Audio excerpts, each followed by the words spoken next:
Hey guys, Jordan here from VFX Vault again, and today we're going to be going over trails. Not specifically how to make a trail, although we'll set one up in this tutorial, but more some really common problems that people have with trails. So I see this all the time in a lot of different Unreal Engine games. People have trails where it's a bit rigid, or it's stiff, or it's kind of disconnected from the actual leading edge where they want the trail to be. Things like this, and it just gives a really kind of game looking result, a really kind of typical looking result of that kind of low resolution game. So if we pause and we step through, we can see that as we move along, it's really nicely connected to our leading edge.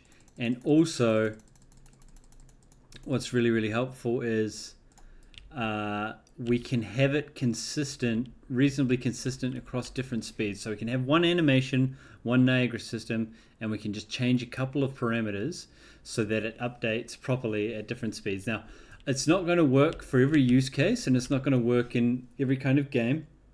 And again, if we really push it to like the super speed over on this end, you see it's still somewhat inconsistent, and the more we push it, the more it's going to break. But this is usually a pretty good solution for those typical problems that you see in those RPG style games. So let's get into it.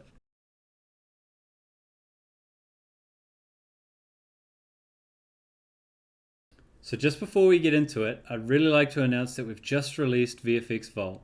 VFX Vault is a high quality asset library specifically made for real-time VFX, helping you solve all kinds of real-time related problems.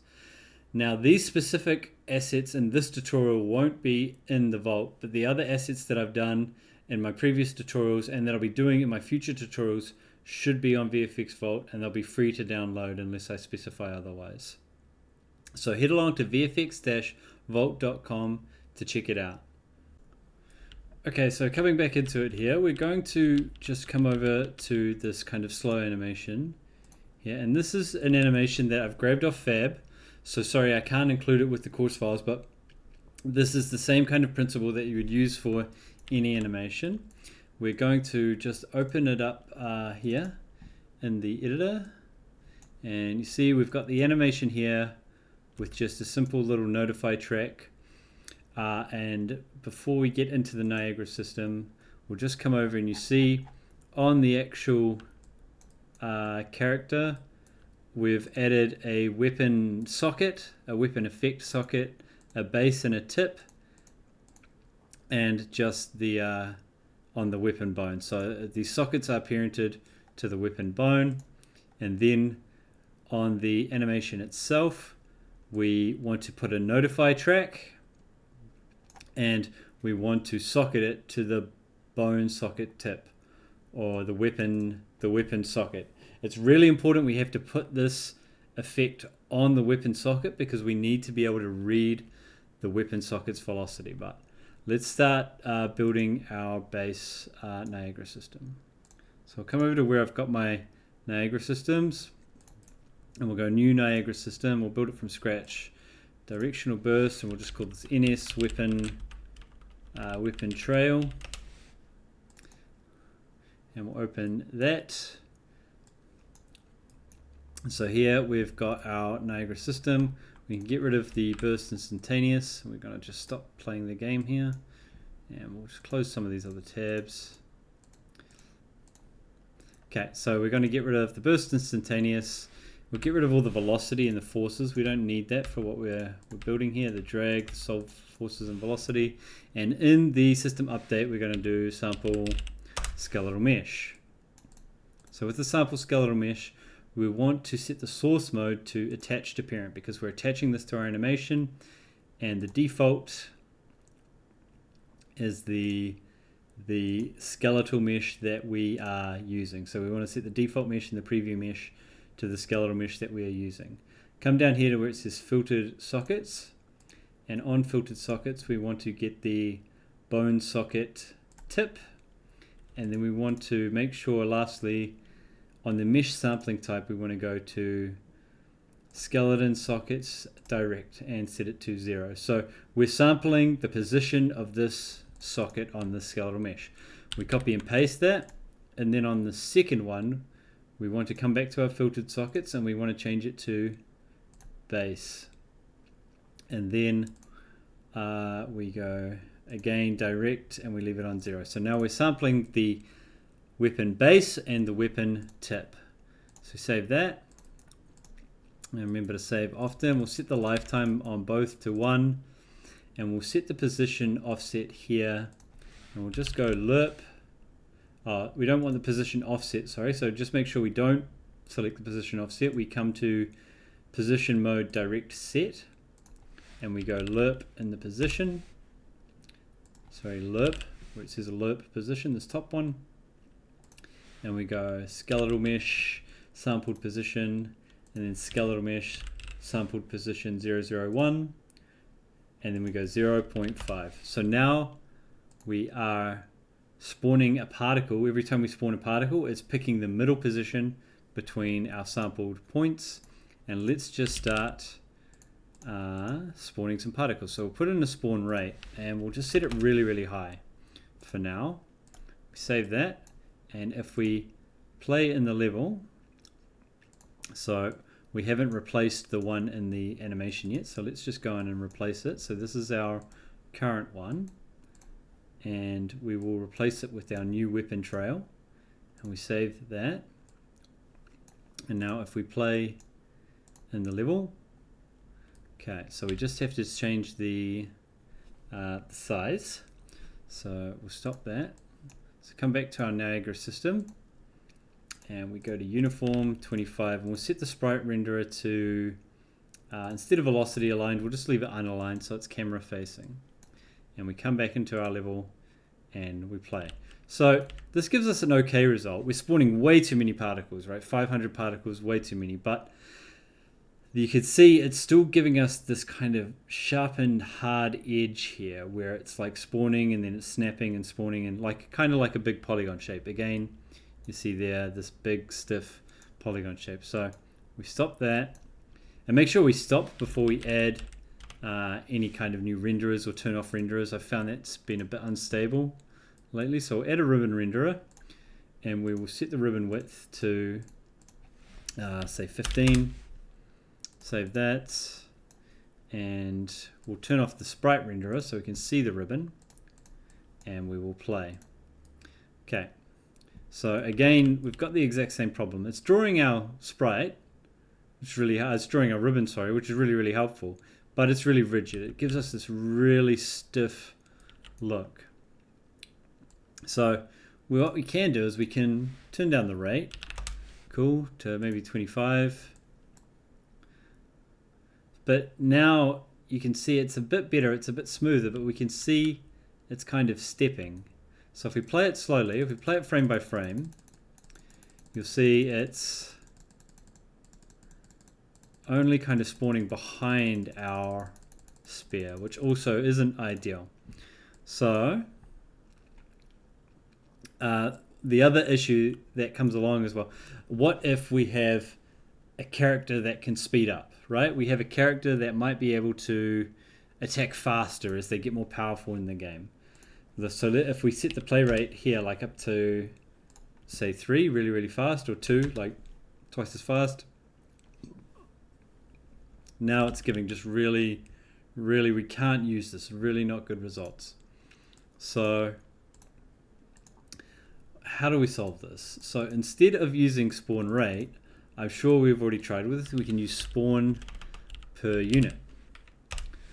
So we want to turn off max movement threshold, and we'll set our spawn spacing to every 10 units we want to spawn. So we save that, come back into the level, and we'll slow it down a bit again. So we'll set the play rate on our animation back down to 0.5, and again it's giving us a not very nice result. So it's this really stiff, kind of rigid result. If we turn the sprite renderer back on, and then we can see again it's spawning way too many particles, and then we can try less. Let's try with less particles. So we make the spawn spacing a bit bigger, say 50. Save again. Come back. Okay, and then we'll turn on the renderer again. The ribbon renderer. Okay, so that's a little better. It's a bit smoother. But what happens again if we turn our speed up? So it becomes really unusable. So the reason it's doing this is because if we play through it in slow motion, our spear is moving so fast that it's here, then it's here, it's here, and it's here. Now, Niagara is smart enough that it can spawn particles between these points. It's the subframe interpolation spawning, but that's not what we want. We still want this kind of really nice rounded shape. So how do we fix this? So we can keep using the spawn per unit, but what we need to do is we need to know how fast is our spear moving, how fast is our weapon moving, and we can spawn more or less depending on how fast it's moving. So if it doesn't make complete sense, don't worry, I'll explain it as we go. So one interesting way is we can see how fast and how slow it's moving, or we can access how fast or how slow it's moving with the engine owner velocity. Now remember, we attached our particle system to the tip of our spear, so that it knows how fast it's moving because it's attached to the spear, so it's moving in the world. So we get our engine owner velocity. But if we just go vector length, so the length of our velocity is its speed as well. So engine owner velocity, this really isn't helpful. So as the faster it's going to spawn really big stepping amounts for our spawn per unit. So what we can do is we can remap our range. So what this does is it takes an input value, say our engine owner velocity, the velocity of our actual particle system that's attached to our sphere is going at 1,000 units. We can say, let's say it's 1,000 units. We can say the input max is 1,000 because we know that's the fastest it'll probably ever go. And then the output max, we just want maybe 25. And then when it's going slower, we can set the output min to say 1. But let's plug in the actual engine owner velocity. So we go vector length. So we can get the speed of our velocity, the actual speed, which is a float. We save that. And let's just set this to 2500 for now. It might give us an okay result. So if we simulate in the level, still not quite right. So let's set it to maybe 250, 2500, 250. And again, these values that I'm setting here on this input min and max, it is also going to depend on how fast your animations are. You might have to make different kind of slashes for the different animations, or you could use the same kind of slash but just with different parameters. It really depends on the actual animation that you're making. But see here now, it's giving us a bit of a better result. So still not perfect, but we can set maybe up to 5,000, I think is the value, and then 300. And then in the animation, we can just turn it on a little bit and leave it on a little bit longer. And we'll save that, we'll stop this, and we'll start again. Okay, so the result here is a little bit better, but still not quite the best. But what's really helpful is that it now is much more consistent across the different speeds that we're doing. So maybe a bit too slow, but you can see now we still have this really nice consistency across the different speeds.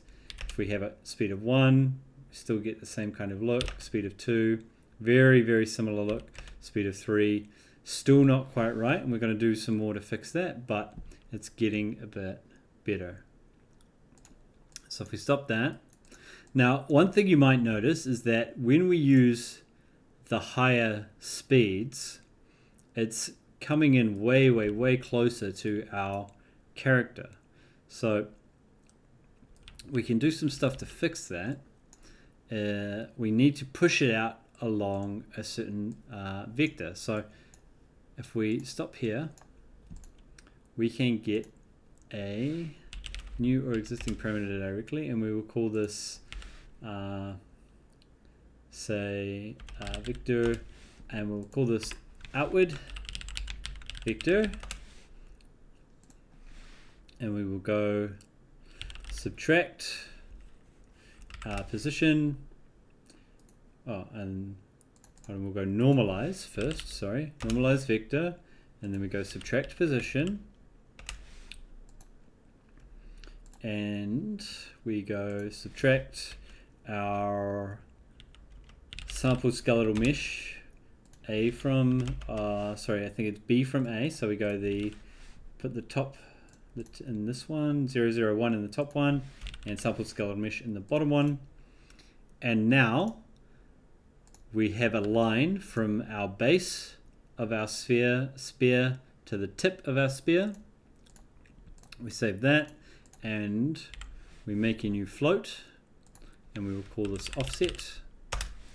We save that, and we'll just set it to say 50 for now. And then we can take our outward vector, and we can copy this lerp, and we go add vector to position. We paste the lerp back into the position, and in the vector we go multiply vector by float.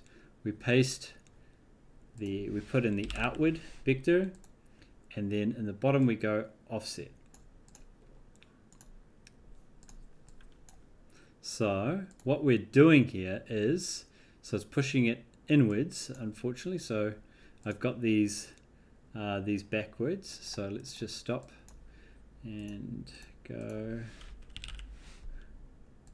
and flip them around. Cool. So now it should be pushing it outwards. Cool. So when it's going really fast, because of it's stepping between these frames, it kind of pulls it in towards the character a little bit. And we can use this offset. We can set it even maybe 200 to push the actual shape outwards away from the character. Now, again, keep in mind that the faster your animations, the more unstable this approach is going to be, but it can give you a consistent kind of approach across different animation speed. And then if we slow it back down, you're obviously going to want to turn the offset back down. So next what we're going to want to do is fix the rails, the ribbons twisting. So if you come into and we look at it from behind, you can see on the edges here, it's twisting, it's not quite right. We want it to kind of be straight with our actual spear. So a really easy fix, we can come down to our ribbon render, we can go to custom side vector, and then in the ribbon facing mode, we go direct set, and we've already got it, we get the outward vector. We save that, come back into the world, and now you can see it's a lot flatter with our, more consistent with our spear. We can also, instead of custom side vector, we can go custom vector, and it'll leave more of this kind of flat, that's more kind of aligned with the way the camera is sort of facing here. It's not camera facing, but it's flat against the perpendicular of the custom side vector. So anyway, we'll just leave it on custom side vector for now. So the last thing we're going to fix before we finish up is the snapping. So we see if we pause it and we step frame by frame, it's still not at all connected to the actual leading edge of our spear. So you can see in the previous ones when we play, we've got it fixed so that it actually stays nice and tightly connected to the leading edge, and it gets rid of that snapping. So it's a bit more involved, but we'll go through it here. We have our weapon trail, and I've just got the cheat sheet over on my spear screen, but we've got our weapon trail, and we need to go new or existing parameter directly, we need to get our spawn group and write it to the actual particles. So we go new int, and we'll call this say group, and we'll go spawn group, and we need to set the spawn group on our spawn per unit to 1, and then we go burst instantaneous. So we're going to spawn one particle that is the leading edge of our ribbon, and then all of our particles behind it will be attached to that leading edge, that leading ribbon. And then in this one we go spawn group 0 and spawn count 1. We're just spawning one particle, and we want to place it above our initialized particle. So we want to come in and set our lifetime mode to direct set, and we will go make float from custom bool, and then in the bool we will go int by int comparison. So set bool by int comparison is a equal to b, is our spawn group or our particles group, is it equal to 0? If it is equal to 0, which means that it's our leading particle, we want its lifetime to be maybe a bit longer than if it's not. So and get rid of this one. The particles that spawn behind our sphere, the actual trailing particles, they will have a shorter lifetime than the particle that spawned attached to the tip of the sphere, because we are spawning a particle that stays attached to the tip of the sphere. So next we have to set the link order. So we have our ribbon link order, and remember our ribbon link order is the actual order that our points, that the ribbon gets drawn between our points. So we go new or existing parameter directly, and we go ribbon link order, and we want to make a custom int. So it doesn't matter if it's an int or a float, it counts up from 0 and it connects in a numeric order. So we go make custom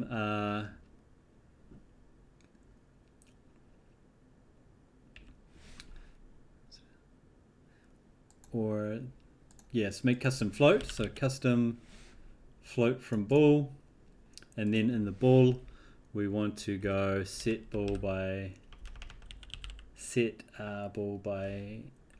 int comparison, and then again a equal to b, and we go our spawn group, or no, we use the particles group. So if our particle group is equal to 0, then our if our particle group is equal to 0, then we'll just set the leading particle to the link order numeric value of 1000, and then we will get our float from int. So convert or make float from int, and then we want to return the particle ID, and we just want to go what is it, unique ID. So what we're doing is, if we come in, and let me explain it a bit better, object here, stop, come back over to this guy here, we play, and we'll pause. So what we're doing is we're saying that the particle that spawns on the tip of our sphere is always going to be the start of our ribbon, and then we draw our ribbon backwards across the other points that we spawn. So it's always going to be connected to the sphere, the tip of the sphere. So stop that. And then we want to, first thing we need to set in the update is the actual position of the particle on the sphere tip. So we go set new or existing, we go position, and what we can do is the same thing again. make custom position from a ball, and we can just come in and copy this ball here and paste it here.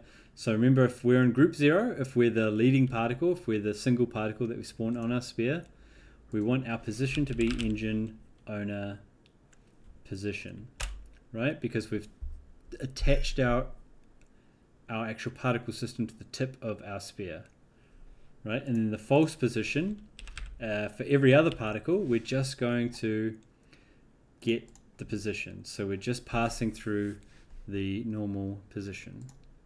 So save that, and so we come back over here, we simulate, we pause, and now you can see whenever he moves, it's a little funky, but whenever he moves, the end of the ribbon is always attached to the end of the sphere, which is awesome.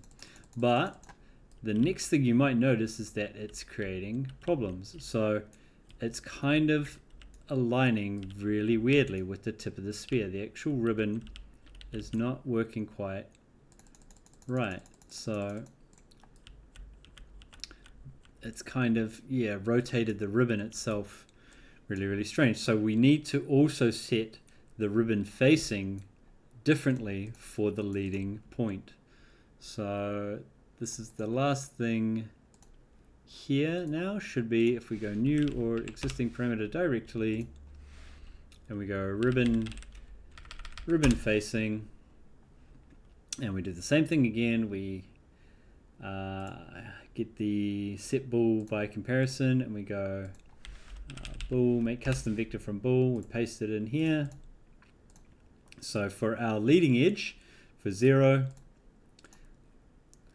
for the leading edge, we want to get our trail direction, or our outward vector, so that every time our system updates, our particle updates, we're reading the outward vector, and it's constantly aligning to the plane that we're making between those 2 points at the tip of our sphere. And then on the false vector, we just want to pass through the initial, so whatever initial value that it spawns with, we just want to keep that. So now if we eject, so we stop and we simulate again, you can see the results are a little bit better. So what we need to do lastly, and before we finish up, this is also why we gave it this lifetime mode, where we go for the leading point, we want to set the lifetime differently to the trailing points. So for the leading point, the leading particle, so I'll just turn on the sprite renderer so you can see exactly what I mean. If we play, if we simulate and we pause, you can see we've always got one particle that's attached to the tip of our sphere, and then the rest of the particles move around with it, and then it can draw this smooth ribbon between them. So I'll turn the ribbon renderer back on, and we'll just set the true float, and we'll set it as a parameter. So parameter, we'll go float, and this would be leading edge lifetime. And we'll plug this in here, leading edge lifetime, and we want to keep this low because we don't want to have it always connected at the end of the sphere. So you can see it's still pulling it around a little bit, so we can make it even shorter. We'll go say 1.15, and we'll try again and simulate. Nice. So it gives us a good consistent result, and we're going to have to play with these numbers a bit. If we slow it down,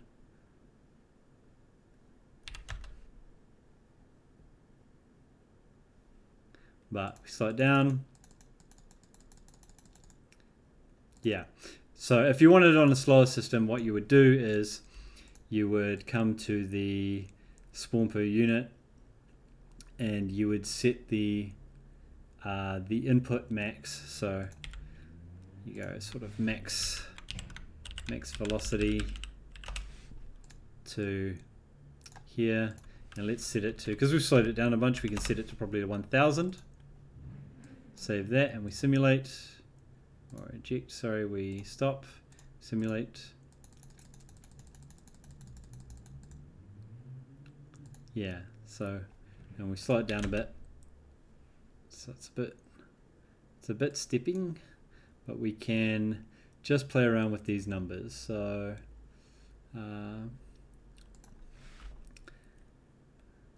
maybe 100 on the, yeah. So you're going to have to set the max velocity and the max step differently depending on the speed, but this should be a really helpful system to help keep your ribbons nice and smooth when the gameplay might change or the speed might change. Really reasonably consistent. Again, it's not perfect. If you're really pushing the animation, then it's really going to struggle. But that's, I think, all for now. If you've got any questions, I know that it's a lot to absorb, so go back and watch it a couple times. But if you've got any questions, feel free to leave them in the comments. We do have a Discord server. I've linked it down below. And please feel free to ask questions in there as well. We're going to be posting a lot more, and I haven't posted in a while. But also remember that we're launching, or we've just launched VFX Vault. So go along there and check out some high quality VFX assets. This has been Jordan from VFXVault.com, and thank you so much for watching.